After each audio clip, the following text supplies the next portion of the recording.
Hello,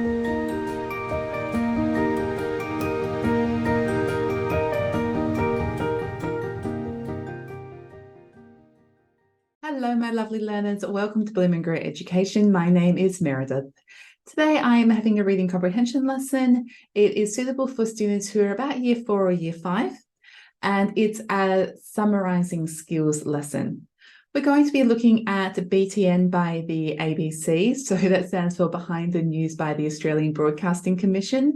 It's a great news website for children, and you might even have seen this in your own classroom. So we're going to have a look at this story. It's about a young author called Kellis who drew the pictures of this book. I just want to, we're going to watch it in a second, but I just want to show you, point out a couple of things. So a little bit of a lost art, given that you guys don't read newspapers anymore. What we have up here is the title, the date that it was created, in this case it was broadcast, which means shown to the public. Usually in a newspaper it would say written or published. It should really have who wrote it or who created it up here. They've put that Amal Weeb is the producer, so we can sort of assume that that's that. And here we have a blurb that gives you a little bit more information about what this story is about. We're going to watch the video here, but what's really good about BTN is that they put the transcript here. So after you have finished watching it, you can go and read everything that is being said in the video. You read it here, so you don't have to like flick through trying to find, oh, what did they say at this point? You can just skim through and read this. So let's start off by watching this, and then later on we're going to move on to our summarising activity. Hi BTN, my name is Kellis. I'm 17 years old and I live in Pitjantjatjara in the Echo Islands, and I illustrated this book.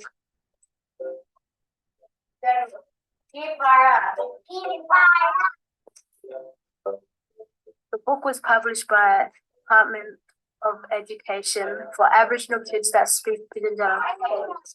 In the book, there is Pitjantjatjara sounds, so little ones can understand the book. I got involved on the project through a person that works in the education department.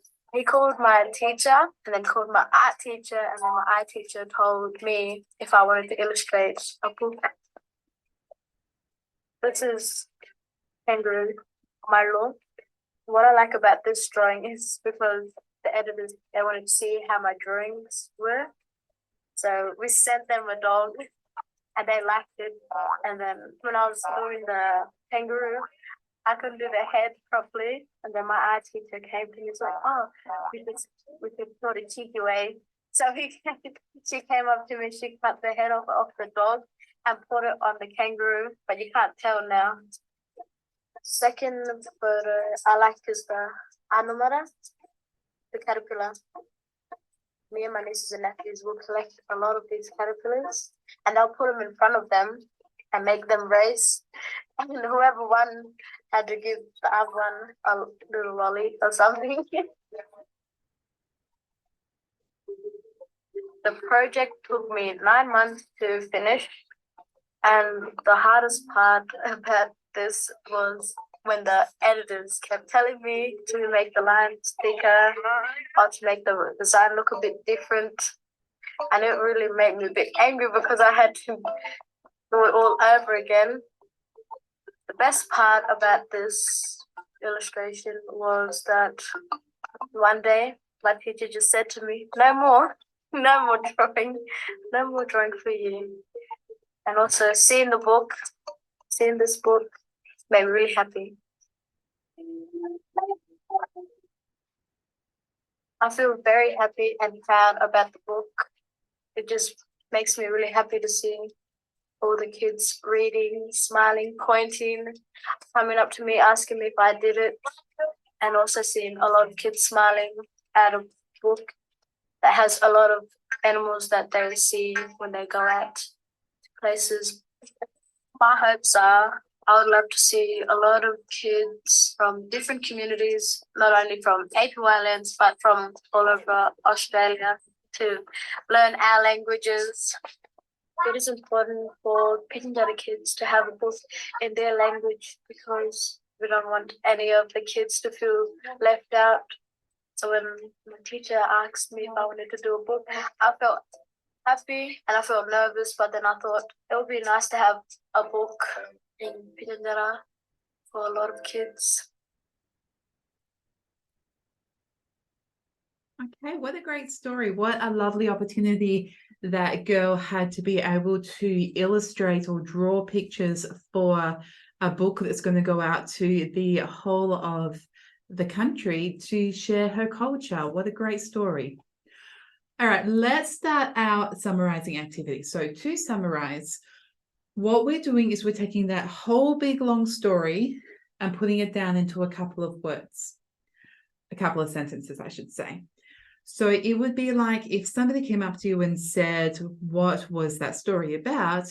You could say in a couple of sentences what it was about.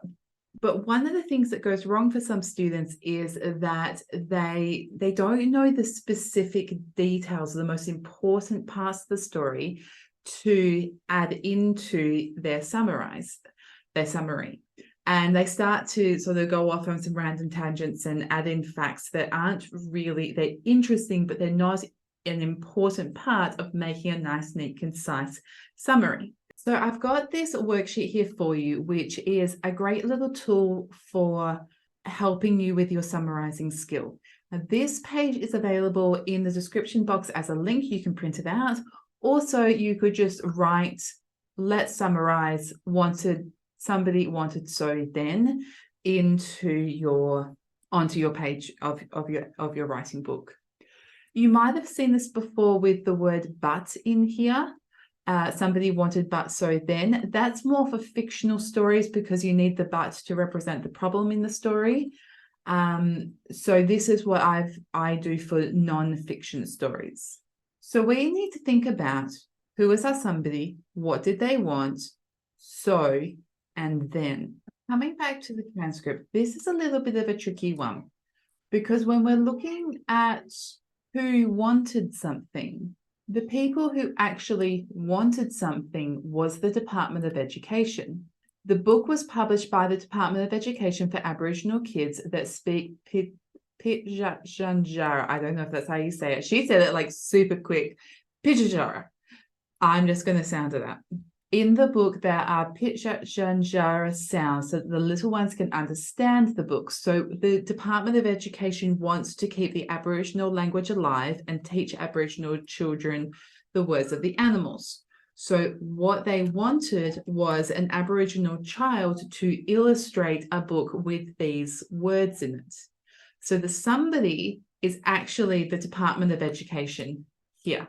And then from there, we can start thinking, what did they want? So they got, and then she. Okay, so I think I've given you enough information to get you started. Fill out just the top section.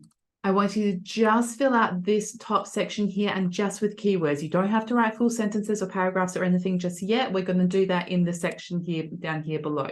So right now, you're just doing some keywords into somebody wanted so then. Now, please pause the video and go ahead with that.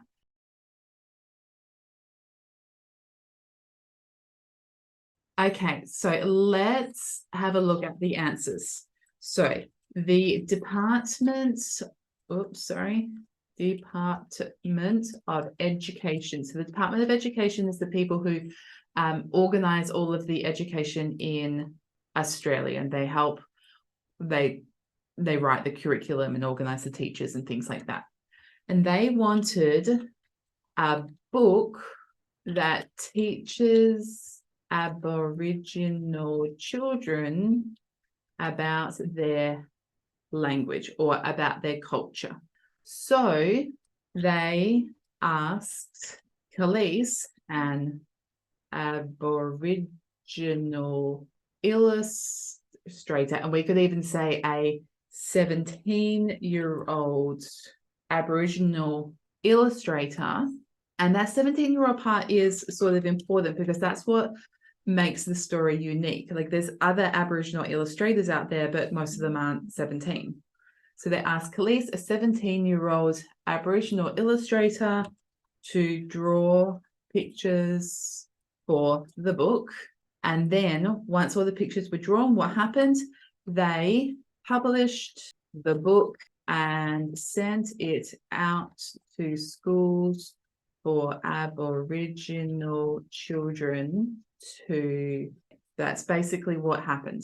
Now what we need to do is take this information and put it into a couple of sentences, 2, maybe 3 sentences. If you write this in only 1 sentence, probably what you've got is a run-on sentence. So aim for about 2. So we might say about this, I'm going to be naughty and I'm going to copy and paste the title because that is a lot of sounds to have to sound out, but we need to say what it's about. So the Pitjantjatjara Book, it's news story, is about the Department of Education wanting to create a book that teaches Aboriginal children about their language and culture.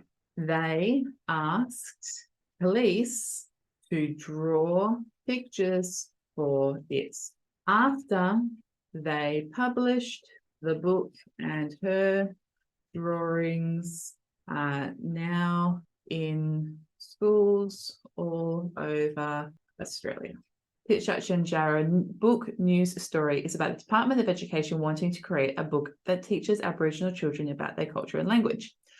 They asked Kellis to draw pictures, and we could even put into brackets 17-year-old Aboriginal girl to draw pictures for it. Now I've messed up on the formatting. After they published the book, or we could even have said then they published the book and her drawings are now in schools all over Australia. So the last thing to finish off is take what you wrote up here and turn it into 2 or 3 sentences so that you've got a proper summary. And you really need to start off with the Pitjantjatjara Book news story is about. You need to start off with that sentence opening, because if you just say it's about a girl, well, what is it? What are you talking about? Your reader needs to know what it is. Okay, once you have written those couple of sentences, that is the end of the lesson.